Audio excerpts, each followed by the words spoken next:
Welcome to my Passion Travel channel, the channel specializing in street food and travel. Kabalagala, Ugandan pancakes made from mashed bananas and flour, fried until golden brown. Kabalagala is a popular street food in Uganda, particularly enjoyed as a snack or breakfast item. It is a type of pancake made from mashed ripe bananas and flour. Here's a simple recipe to make kabalagala at home. Ingredients: 2 ripe bananas, mashed 1 cup, all-purpose flour, 1/4 cup sugar, optional, 1-2 teaspoon baking powder, pinch of salt water, as needed, vegetable oil for frying instructions. In a mixing bowl, combine the mashed bananas with the flour, sugar, if using, baking powder, and salt. Mix well until you have a thick batter. Gradually add water to the batter, a little at a time, until you achieve a smooth, pourable consistency. The batter should be thick but pourable, similar to pancake batter. Heat vegetable oil in a frying pan over medium heat. Once the oil is hot, use a ladle or spoon to pour small portions of the batter into the hot oil, forming small pancakes. You can fry multiple pancakes at a time, depending on the size of your pan. Fry the pancakes for 2-3 minutes on each side, or until they are golden brown and cooked through. Remove the cooked kabalagala from the oil and drain them on paper towels to remove excess oil. Repeat the process with the remaining batter until all the pancakes are cooked.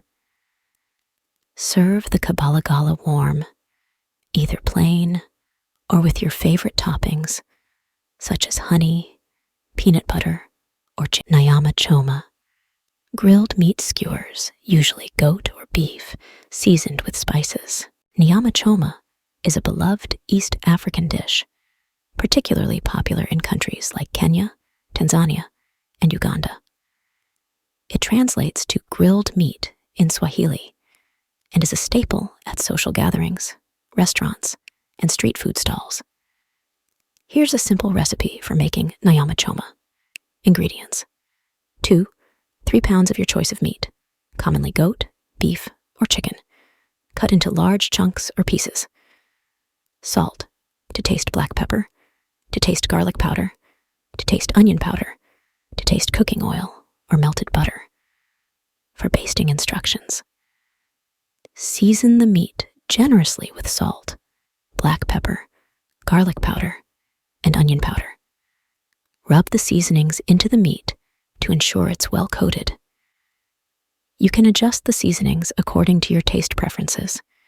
If using wooden skewers, soak them in water for about 30 minutes to prevent them from burning during grilling. Preheat your grill to medium-high heat. If you're using charcoal, wait until the coals are hot and have turned gray. Thread the seasoned meat onto skewers, leaving some space between each piece to ensure even cooking. Place the skewers on the preheated grill and cook for about 10-15 minutes on each side, or until the meat is cooked to your desired level of doneness.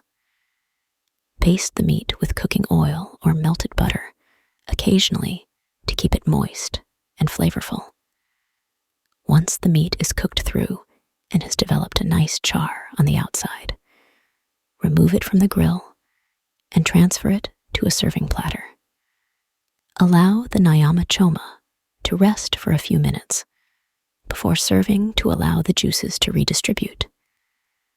Serve the Nyama Choma hot, accompanied by side dishes such as ugali, a maize-based staple, chapati, or a fresh salad. You can also serve it with a dipping sauce or condiment of your choice. Jam, boiled maize corn. Simple but delicious. Boiled maize is often served with a sprinkling of salt. Boiled maize, also known as boiled corn, is a simple yet delicious snack enjoyed in many parts of the world, including Uganda. Here's a basic recipe for preparing boiled maize. Ingredients: Fresh corn on the cob, husks removed.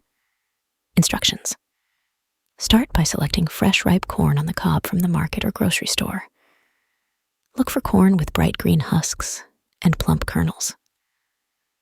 Remove the husks and silk from the corn, making sure to clean off any debris. Fill a large pot with enough water to fully submerge the corn cobs. Place the pot on the stove and bring the water to a boil over high heat. Once the water is boiling, carefully add the corn cobs to the pot. Reduce the heat to medium-low and let the corn simmer in the water for about 10-15 minutes or until the kernels are tender. Check for doneness by inserting a fork or knife into a kernel. It should pierce easily. Once the corn is cooked, remove it from the pot using tongs or slotted spoon and drain off any excess water. Optionally, you can serve the boiled maize with a sprinkling of salt or butter for added flavor. Chips Mayai. French fries mixed with beaten eggs and fried into an omelet. Chips Mayai is a popular street food in East Africa, particularly in Tanzania and Kenya, but it's also enjoyed in Uganda. It's a unique fusion dish that combines two beloved elements: French fries, chips, and an omelet, Mayai. Here's a simple recipe to make chips Mayai at home.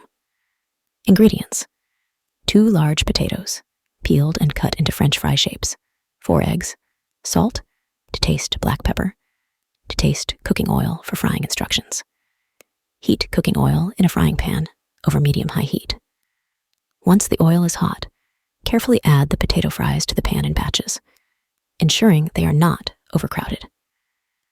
Fry the fries until they are golden brown and crispy. Remove them from the oil and drain them on paper towels to remove excess oil. Season with salt while they are still hot. In a separate bowl, beat the eggs together with salt and black pepper until well combined. Heat a little oil in a non-stick frying pan over medium heat. Pour the beaten eggs into the pan, swirling it around to ensure it spreads evenly. Once the edges of the omelet start to set, place the cooked French fries on top of the omelet in an even layer. Allow the omelet to cook until the bottom is set and the top is slightly runny. Using a spatula, fold the omelet in half, covering the French fries. Cook for another minute or so until the omelet is fully cooked through and golden brown. Slide the chips Mayai onto a plate and cut it into wedges. Serve hot with ketchup, hot sauce, or your favorite condiments. Katogo with beef. Katogo served with tender beef pieces. Katogo is a popular Ugandan breakfast dish that consists of cooked green bananas, matuke, or cassava, served in a stew-like sauce made with meat, vegetables, and spices. It's a hearty and nutritious meal that is enjoyed across Uganda. Here's a recipe for Katogo with beef. Ingredients: 5 ripe green bananas, matuke, or cassava, peeled and chopped into chunks, 400 g beef stewing meat, cubed 1 onion, finely chopped 2 tomatoes, chopped 2 cloves garlic, minced 1-inch piece of ginger, grated 1 green chili pepper, chopped, optional for heat, 1 teaspoon curry powder, 1/2 teaspoon paprika, 1/2 teaspoon ground cumin salt, to taste black pepper, to taste 2 tablespoons cooking oil water, as needed fresh cilantro or parsley, chopped for garnish. Instructions: heat the cooking oil in a large saucepan or pot over medium heat. Add the chopped onions and cook until they are soft and translucent, about 3-4 minutes. Add the minced garlic, grated ginger, and chopped green chili pepper, if using. Stir well and cook for another 2 minutes until fragrant. Add the cubed beef to the pot and season with salt, black pepper, curry powder, paprika, and ground cumin. Stir to coat the beef with the spices. Cook the beef, stirring occasionally, until it is browned on all sides, about 5-7 minutes. Add the chopped tomatoes to the pot and cook until they start to break down and release their juices, about 3-4 minutes. Pour enough water into the pot to cover the beef and bring the mixture to a simmer. Cover the pot and let the beef cook until it is tender, about 1.5 hours. Add more water as needed to prevent it from drying out. Once the beef is tender, add the chopped green bananas, matuke, or cassava to the pot. Stir to combine. Cover the pot and let the mixture simmer until the green bananas or cassava are cooked through and tender, about 20-30 minutes. If the sauce becomes too thick, you can add more water to adjust the consistency. Taste and adjust the seasoning with salt and pepper if needed. Serve the Katogo hot, garnished with chopped fresh cilantro or parsley.